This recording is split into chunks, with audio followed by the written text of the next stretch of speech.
Welcome to another deep dive. Today we're going to be talking about the Liat show and also this incredible singer, Ofra Haza. Oh, yeah. And, it's especially poignant because February 23rd, 2025 marks 25 years since her passing. It does. Oh, And it's so interesting that she's still so popular today. I know. Like, when we look at Google Trends data, we see consistent interest all over the globe. Yeah, and that's what's so fascinating to me. Like, even in places that you wouldn't really expect. Yeah, the top 5 regions searching for her are Samoa, What? Croatia, Serbia, Bosnia, and Herzegovina, and then, of course, Israel. Wow, that's so interesting. I know. So what do you think explains this lasting appeal across such diverse locations? It seems like her music just transcends all those cultural and geographical boundaries. Yeah. There's just something about her sound that really resonates with people. I think so, too. Yeah. So who was Ofra Haza and what made her music so special? Okay. For those who might not be familiar with her story, she rose from really humble beginnings in the Hatikva neighborhood in Tel Aviv to become like this international sensation. That's right. She was huge. And she was able to blend, those traditional Yemenite Jewish musical elements with these more modern pop sensibilities. And I think that's really a key part of her appeal. Totally. Like that fusion helped her achieve global success, particularly with that song on Ninalu. Yes, I love that song. Yeah. I think it's a really crucial point that she wasn't just replicating traditional music. Right. She was really innovating. Yeah, she was creating something fresh and new, but still pulling from that heritage. Yeah, and pushing those musical boundaries. Exactly. I love that. And we can't forget about the role of technology in her rise to fame. Yeah, for sure. So back in the 1980s, Mizrahi music, the genre that she was really central to, Right. it wasn't always embraced by like the mainstream media. No. So she and other artists turned to cassette tapes Oh, wow. as a way to distribute their music directly to their fans. That's so smart. I know it's like the OG DIY music movement. It really is. Like they were bypassing the gatekeepers of the music industry. Yeah. I just think it's so fascinating how that parallels with how artists today use platforms like YouTube and Spotify to reach a larger audience. It's true. It shows that, people want to connect with listeners and share music. It transcends generations in those technological advancements. That's so true. But Ofra's story is so much more than just musical success. Absolutely. It's about navigating, these cultural expectations and societal pressures, particularly for a woman in the public eye. Yeah, and the sources that we're looking at really highlight that tension. Yes. Like, even though she achieved all this international fame, she was still subject to, those pressures surrounding marriage and motherhood. Yeah. And did she ever speak about those conflicting expectations? While she didn't always explicitly address these things in her interviews, like her life choices and the themes that were woven into her music really suggest that she was grappling with all these things. Yeah. Yeah, it's a struggle that so many women even today can relate to. That's what makes her story so relevant, even now. Yeah. It speaks to this ongoing conversation about, balancing your aspirations with cultural expectations, which is a theme that transcends generations. It really does. And let's not forget the issue of cultural identity and, the discrimination that she faced. Right. Her music was often categorized as Mizrahi, Yeah. which unfortunately faced resistance and prejudice in those early years in Israel. It's true. And it's a reminder that even when someone achieves global success, they can still be subject to, subtle forms of racism Right. based on their cultural background. It's so true. So how does she navigate that aspect of her career? Did she ever speak out against this type of discrimination? She definitely encountered obstacles, like Mizrahi music was often marginalized, by mainstream media and cultural institutions. Yeah. It was seen as less sophisticated or worthy of attention compared to other genres. Wow. While she didn't always explicitly address this issue, head on, Yeah. her success in bringing Mizrahi music to a global audience can be seen as like a form of resistance and a celebration of her heritage. Yeah. I love that. Yeah. So in a way, her music itself became a statement, Right. like a powerful assertion of her identity and a challenge to those who sought to, diminish or categorize it. Yeah. And it's a testament to the power of art to just break down those barriers and shift those perceptions. Yeah, it really is. But let's move on to something a little bit lighter. Okay. With the renewed interest in Ofra Haza, What contemporary artist do you think would do a really great job covering her songs? Oh, that's a good question. I'm thinking someone who could capture that unique blend of traditional and modern, Okay. like she had in her music. I think it would be really amazing to have artists from, diverse backgrounds Yeah? reinterpret her work. Mhm. Like, imagine someone like Rosalia with her Spanish and flamenco influences, taking on Indanalu. Well, that would be so good. It could be like this beautiful fusion of cultures and styles. Yes. And it would further demonstrate the universality of her music. I love that idea. Yeah. It's a way to not only introduce her music to a new generation, but also highlight how music can connect people across those cultural divides. Exactly. It's about building those bridges and showcasing the richness that comes from embracing different perspectives. That's true. And it keeps her legacy alive in a meaningful way. And it does. So speaking of connecting people across cultures, let's talk about The Liat Show. Okay. It's this fascinating project that explores Israeli culture through a blend of personal storytelling and insightful discussions. It is. What strikes me about The Liat Show is that it's not just a podcast, it's this multi-platform experience. It is. That really embraces the idea of storytelling. You mentioned that Liat kind of weaves together episodes about her personal life with deep dives into various aspects of Israeli culture. Yeah. So can you give me a specific example of how she does that? Sure. I'm curious about the connection she makes. Absolutely. So let's say she's doing a set of episodes about Israeli food. Okay. She might start with like a personal anecdote about her grandmother's famous shakshuka recipe. Okay. And then transition into, the history and cultural significance of the dish in Israel. Oh, I love that. Yeah. So it's not just like a dry recitation of facts. No. She's bringing her own experiences to the table. Right. And making it more engaging and relatable. Exactly. And that's what makes it so compelling. Yes. It feels like you're having a conversation with a friend who's just so passionate about sharing her culture. Yeah. And she doesn't shy away from tackling those more complex issues either. And that's what I think is so refreshing. She's willing to have those tough conversations about cultural identity, societal expectations, and even those challenging topics like racism. Right. So how does she approach those sensitive subjects? She does it with a lot of empathy and nuance. Okay. She doesn't pretend to have all the answers. Right.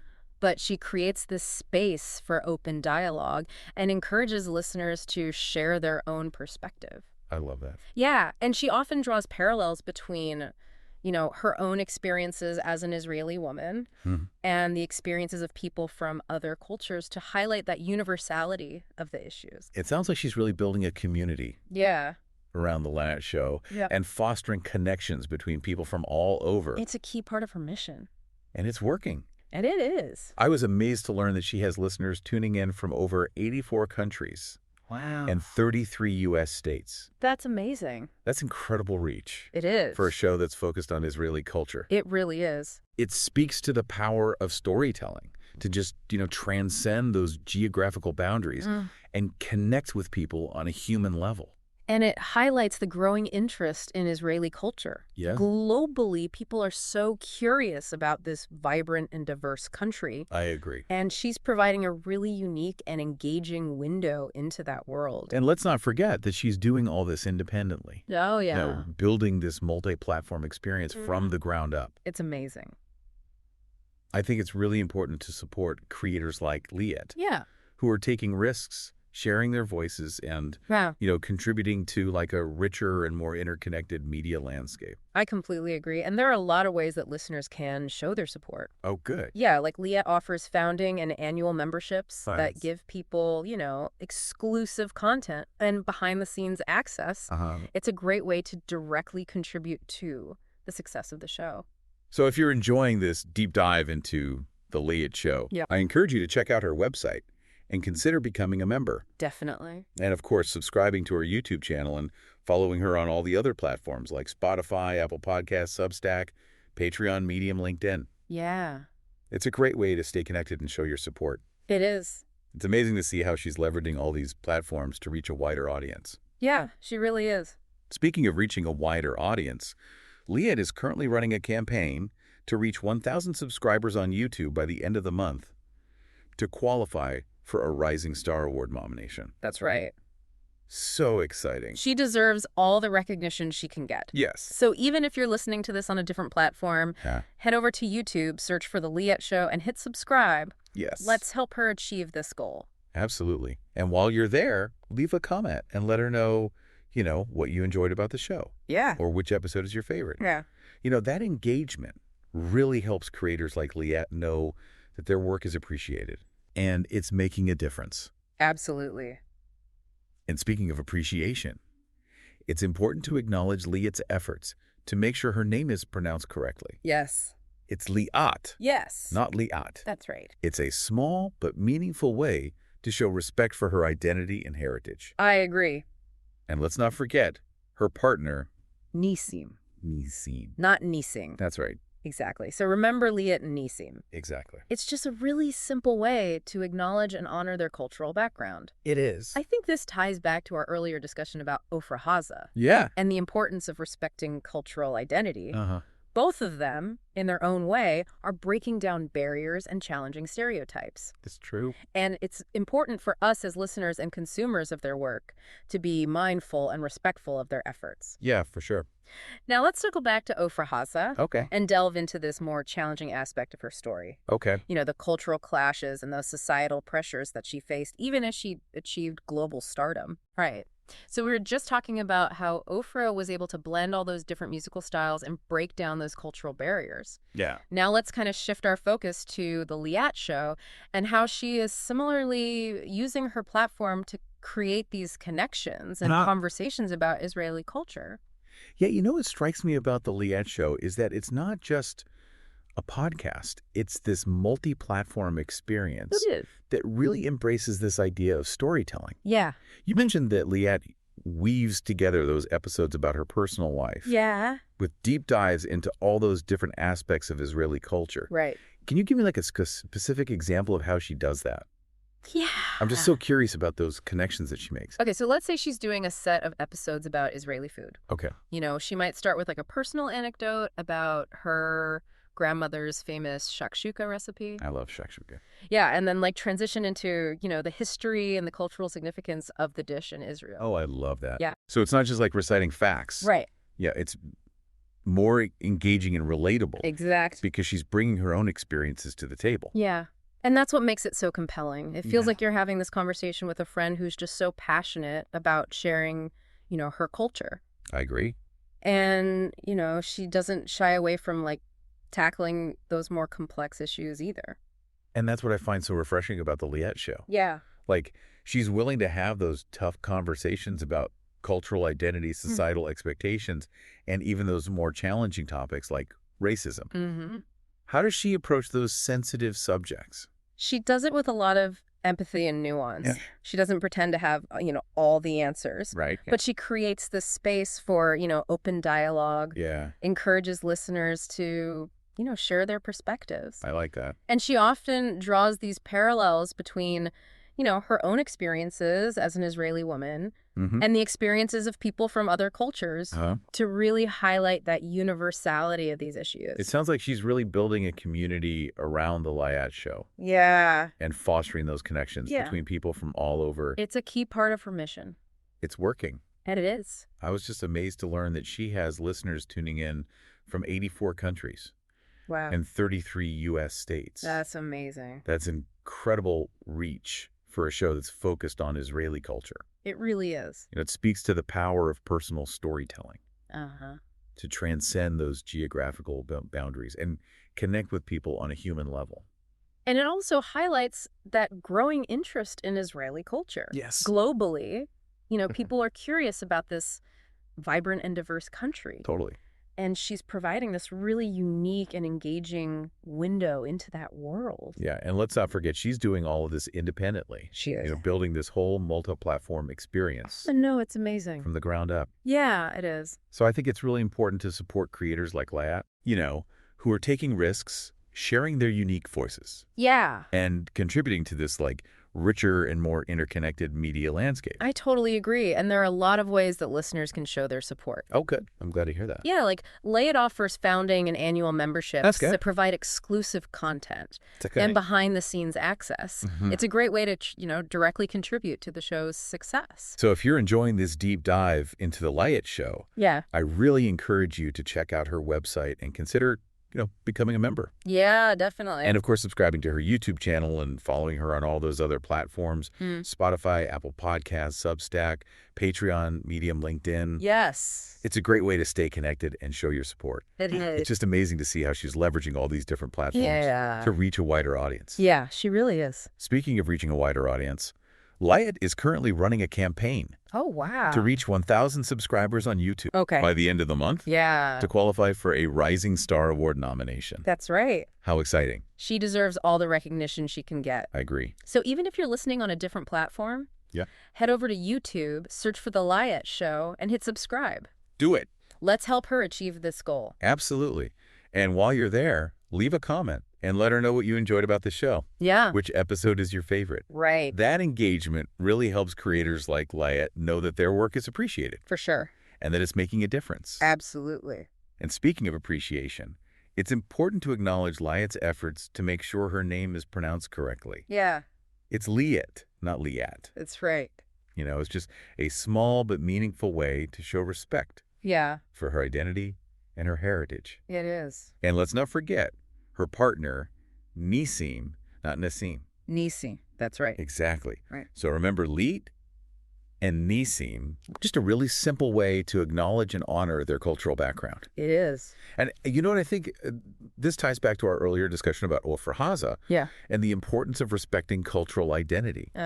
Both Ofra and Liat, in their own way, are breaking down barriers and challenging those stereotypes. That's true. And it's important for us as listeners and consumers of their work to be, mindful and respectful of their efforts. I agree. Now, let's circle back to Ofra Haza. Okay. And delve into a more challenging aspect of her story. Right. Those cultural clashes and those societal pressures that she faced, even as she achieved global stardom. Right. So we've been talking about the power of music to just transcend boundaries and the importance of respecting cultural identity. Yes. And as we kind of delve back into Ofra Haza's story, I'm struck by how her experiences, even decades ago, still resonate with conversations we're having today. Yeah.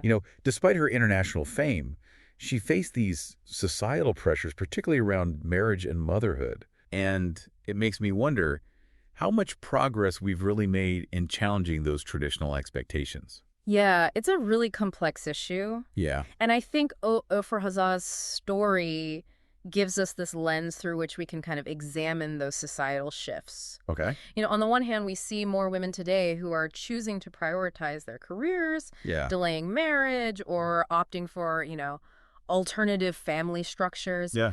There's definitely been a shift in societal attitudes. But on the other hand, those expectations haven't vanished completely. No. It feels like there's still this underlying pressure, especially for women, to conform to certain roles regardless of their ambitions. Absolutely. Those expectations can be so subtle and insidious. Yeah. They're embedded in everything from media portrayals to family dynamics. Right. And it's interesting to think about how Ofra Haza navigated those pressures given her global stardom. Yeah. Like she was this icon of female empowerment on the world stage. But back home, she was still subject to, those traditional expectations. It's almost like she was living in two worlds, Yeah. straddling these different cultural norms and expectations. Right.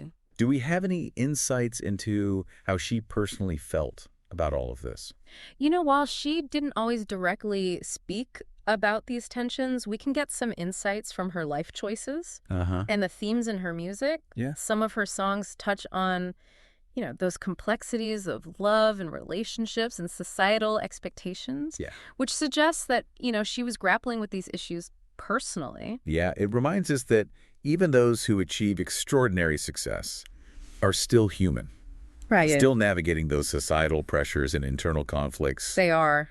It makes her story even more relatable and relevant to listeners today. Exactly. Ofra Haza's experiences, both her triumphs and her struggles, resonate because they speak to those universal themes of identity, ambition, and the challenges of balancing personal aspirations with those societal expectations. Yes. And her music provides this powerful medium for exploring these complexities. It's not just about the beautiful melodies and captivating rhythms. Right. It's about the raw emotions and those personal experiences embedded in the music. And I think that's what makes her music so enduring. I agree. It transcends time and cultural boundaries because it speaks to the human condition. Beautifully said. Thank you. As we mark this 25th anniversary of her passing, Yeah. it's important to remember her not just for her musical talent, but for her courage, her resilience, and her willingness to challenge those societal norms. It's true. Her legacy continues to inspire, It does. reminding us of the power of music to connect us, to make us think, and to challenge us to create a more inclusive and equitable world. I agree. And perhaps that's the most important takeaway from today's deep dive. Whether it's through, the powerful music of Ofra Haza or the thought-provoking storytelling of The Light Show, we're reminded that individual voices have that power to spark conversations, Yeah. challenge stereotypes, and create meaningful connections across those cultures. It's true. So let's continue to explore and engage and support those who are using their platforms to amplify those diverse perspectives. Yes. And make the world, a richer and more understanding place. I couldn't agree more.